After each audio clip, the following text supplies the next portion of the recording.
जय मुरलीधर।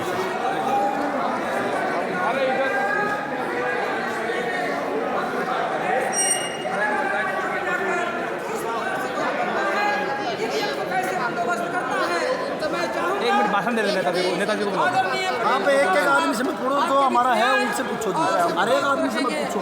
आप जैसे अफसरों के बारे में ऐसे ही वोट कर देंगे। जिंदाबाद जिंदाबाद जिंदाबाद। देश को बचाने के लिए कोई नहीं, नाम आप लिख लेना। शांत हो जाओ जी, अभी शांत हो जाओ। सभी साथी ईवीएम विरोधी, ईवीएम हटाओ, लोकतंत्र बचाओ, बैलेट पेपर लाओ, इस अभियान के तहत जंतर मंतर पर आज प्रोटेस्ट मार्च रखा हुआ था लाखों लोगों का। अब लोगों को इकट्ठा होने से रोकने का काम नरेंद्र मोदी जी की दिल्ली सरकार के द्वारा किया गया। अलग अलग थानों में डिटेन करके रखा गया है। सैकड़ों की संख्या में यहाँ पर हम लोग थाना मंदिर मार्ग में डिटेन करके रखा गया है हम लोगों को। ईवीएम विरोधी आंदोलन सड़क से लेकर के संसद तक लगभग 10 साल लोगों को समझाने में लगा माननीय वामन मेश्राम जी के माध्यम से। आज का ये जो कार्यक्रम था उदित राज जी के नेतृत्व में, वामन मेश्राम जी के नेतृत्व में रखा गया था, मगर केंद्र सरकार चुनाव आयोग को बचाने का काम कर रही है। ईवीएम के माध्यम से लोगों की वोटों की चोरी होती है, डकैती होती है। तो सारे देश भर में ईवीएम के विरोध में ये अभियान चलाया जा रहा है। 2024 का चुनाव बैलेट पेपर से होना चाहिए, ये हमारी मांग है, देश के मतदाताओं की मांग है, जनता की मांग है। मगर भारतीय जनता पार्टी की सरकार गांधी जी के 3 बंदरों की तरह से काम कर रही है आज की तारीख में। जैसे गांधी जी के 3 बंदर दिखाए जाते हैं, किसी की बुराई मत करो, किसी की बुराई मत सुनो, किसी की बुराई मत देखो, ऐसा हमें किताबों में पढ़ाया गया।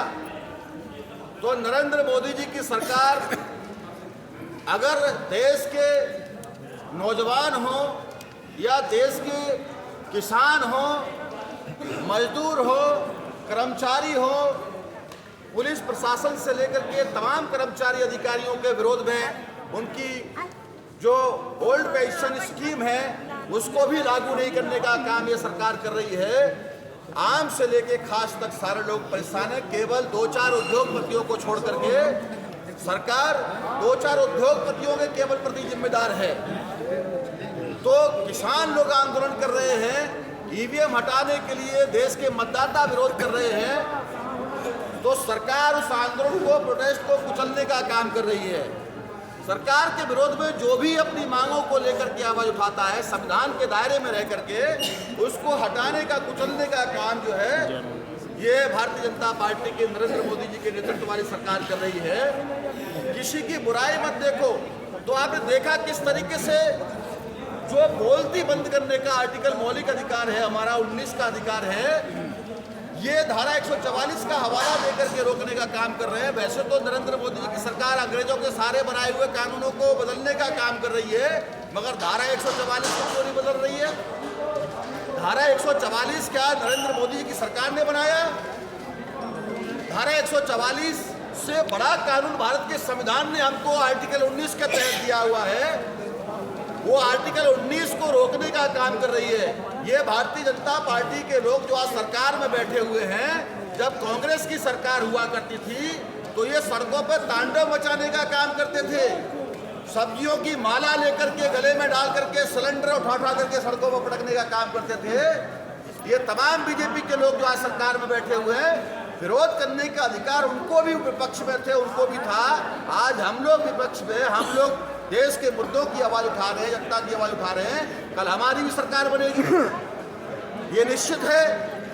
तो हम ये कहना चाहते हैं केवल कि कानून के और संविधान के दायरे में रह करके लोगों को काम करना चाहिए। तमाम प्रशासन के लोगों को, आप सरकार की ड्यूटी कर रहे हो, अच्छी बात है, ये आपका अधिकार है। हमको हम जनता की ड्यूटी कर रहे हैं, हम समाज की ड्यूटी कर रहे हैं, देशवासियों की, नागरिकों की ड्यूटी कर रहे हैं। ये भी प्रोटेस्ट करने का अधिकार हमको दिया हुआ है देश के संविधान ने। तो अगर लोग देखते हैं तो लोगों की आंसू गैस के माध्यम से, रबड़ की गोलियों के माध्यम से किसानों की आंखें फोड़ी जा रही हैं। उनके इतने हैवी डेसिमल के साउंड लगा करके वहाँ पर जो है साउंड डिवाइस लगा करके उनके कान फोड़ने का काम जो सरकार कर रही है। पंजाब के बॉर्डर पर जो है, जिस तरीके से हरियाणा के बॉर्डर पर आज हो रहा है, दिल्ली के अंदर में जंतर मंतर पर आज लाखों लोगों का प्रोटेस्ट हो रहा है। बार बार तरीके से लोग आ रहे हैं, अभी लोगों को अलग अलग थानों में भेजा जा रहा है। यहाँ सैकड़ों की संख्या में आप लोग देख पा रहे होंगे, यहाँ थाना मंदिर मार्ग में भी प्रोटेस्ट का कार्यक्रम चल रहा है। तो साथियों, इस तरीके से सारे देश भर में अब ये लड़ाई आर पार की हो गई है।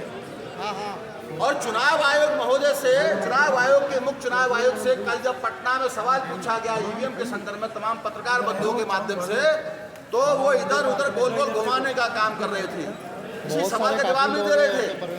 तो ये भी, इस पर भी डिस्कशन करने का काम हो रहा है अभी। इसलिए साथियों, ये प्रोटेस्ट का कार्यक्रम हम लोग कर रहे हैं। आगे भी अभी बहुत सारे लाखों की संख्या में लोग दिल्ली में पहुंचे हुए हैं। तो वो आंदोलन हो रहा है हमारा और आगे भी चलता रहेगा। आप हमें जेल में डालो, हम जेल में पहले से जाने के लिए तैयार हैं। ये नाम लिखने का काम कर रहे हैं भाई साहब, आपकी गिरफ्त में है, आपकी कस्टडी में है, आप ये परेशान क्यों हो रहे हैं? सभी आपके अंदर में ही हैं, इधर में। आपको जो करना है, आपको जो भी जेल फांसी करना है, हम जेल जाने के लिए आपके बीच में आ गए, फिर भी आप परेशान हुए जा रहे हैं। बताइए, यहाँ लोग सुबह से खाने पानी की व्यवस्था करनी चाहिए आप लोगों को, पानी तक, ये मानवता का अधिकार है। आपको पानी तक पीने के लिए नहीं दे रहे हैं, प्यासा भी मारना चाह रहे हैं क्या? ये मौलिक अधिकार है, खाना पानी। तो इस तरीके से साथियों आप लोगों को ये आंदोलन करना है, अपनी आवाज़